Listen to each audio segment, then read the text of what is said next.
जय श्री कृष्ण। आप सभी का हमारे YouTube चैनल पर हार्दिक स्वागत है।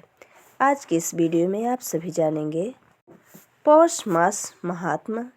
साथ ही ये जानेंगे कि इस महीने में किस देवता की पूजा करनी चाहिए, इस महीने में कौन से कार्य करने उत्तम माने जाते हैं और कौन से कार्य हमें नहीं करने चाहिए। तो आइए जानते हैं। हमारे सनातन हिंदू धर्म ग्रंथों में प्रत्येक महीने के महत्व को भली प्रकार से दर्शाया गया है। हमारी हिंदू संस्कृति में 12 मास व्रत पर्व त्योहारों से युक्त हैं, लेकिन पौष मास का भी अपना कुछ अलग महत्व है, क्योंकि इस महीने में पूर्णिमा पर चंद्रमा पुष्य नक्षत्र में रहता है और चंद्रमा के पुष्य नक्षत्र में रहने के कारण इस महीने को पौष महीना कहा जाता है। स्नान दान पूर्णिमा पर अगहन मास समाप्त होकर पौष मास प्रारंभ होता है। पौष मास में सूर्य की उपासना का विशेष महत्व माना जाता है। सूर्य के तेज और देवगुरु बृहस्पति की दिव्यता से संपन्न पौष मास आध्यात्मिक रूप से समृद्धि देने वाला है। कुछ पुराणों में पौष मास के प्रत्येक रविवार तांबे के पात्र में शुद्ध जल, लाल चंदन, लाल रंग के पुष्प डालकर भगवान विष्णु के मंत्रों का जाप करते हुए सूर्य को अर्घ्य देने की मान्यता है कि इस मास प्रत्येक रविवार व्रत व उपवास रखने और तिल चावल की खिचड़ी का भोग लगाने से मनुष्य तेजस्वी बनता है। इस महीने सूर्य 11,000 रश्मियों के साथ व्यक्ति को ऊर्जा और स्वास्थ्य प्रदान करता है।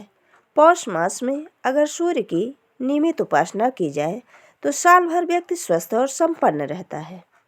धार्मिक मान्यता के अनुसार इस महीने में भगवान सूर्यदेव का पूजन विशेष महत्व रखता है। सूर्य के साथ ही श्री हरि विष्णु की पूजा करने का भी विशेष महत्व है। इस महीने में भगवान सूर्य को अर्घ्य दिया जाता है तथा उपवास भी रखा जाता है।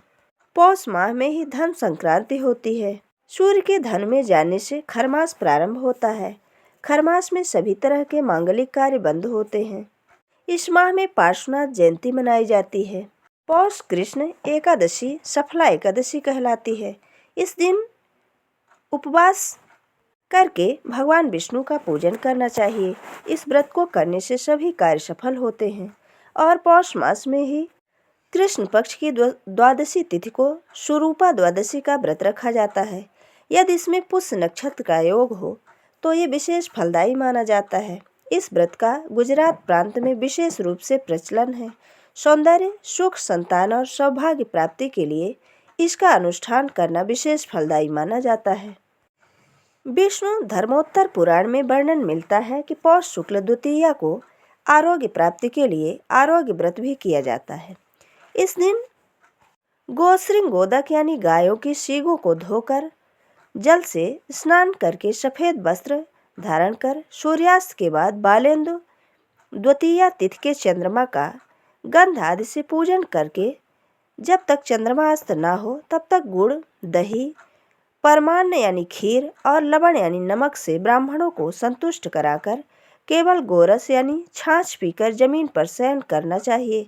इस प्रकार 1 वर्ष तक प्रत्येक शुक्ल पक्ष द्वितीया को चंद्रमा पूजन करके 12वें महीने यानी मार्गशीर्ष में इक्षुर रस से भरा घड़ा यथाशक्ति सोना और वस्त्र ब्राह्मण को देकर उन्हें भोजन कराने से रोगों की निवृत्ति और आरोग्यता प्राप्त होती है। पौष शुक्ल सप्तमी को मार्तंड सप्तमी कहते हैं। इस दिन भगवान सूर्य की प्रसन्नता के उद्देश्य से हवन करके गोदान करने से वर्ष पर्यंत सूर्यदेव की कृपा प्राप्त होती है। पौष शुक्ल एकादशी पुत्रदा नाम से प्रसिद्ध है। इस दिन उपवास से सुलक्षण पुत्र की प्राप्ति होती है और भद्रवती नगरी के राजा वसुकेतु ने इस व्रत के अनुष्ठान से सर्वगुण संपन्न पुत्र प्राप्त किया था। पौष शुक्ल त्रयोदशी को भगवान के पूजन तथा घृत यानी घी के दान का विशेष महत्व माना जाता है। माघ मास का जो स्नान होता है वह पौष की पूर्णिमा से ही प्रारंभ होता है।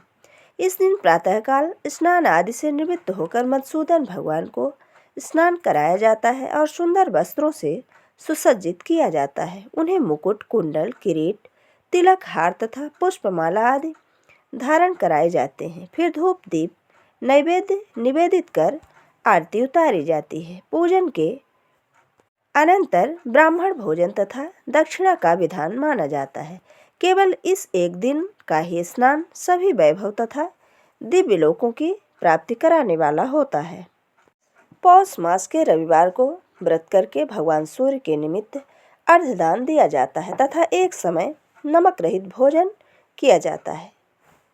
पौष पूर्णिमा का दिन धार्मिक कार्यों, भजन कीर्तन आदि के साथ स्नान दान आदि के लिए भी यह दिन बहुत ही शुभ माना जाता है।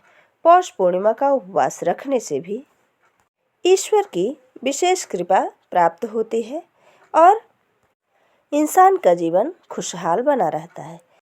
ऐसा भी माना जाता है कि पौष महीने में शादी विवाह, मुंडन, जनेऊ संस्कार, गृह प्रवेश, सगाई आदि शुभ मांगलिक कार्य नहीं करने चाहिए। इस महीने में मांस मदिरा का सेवन भी नहीं करना चाहिए।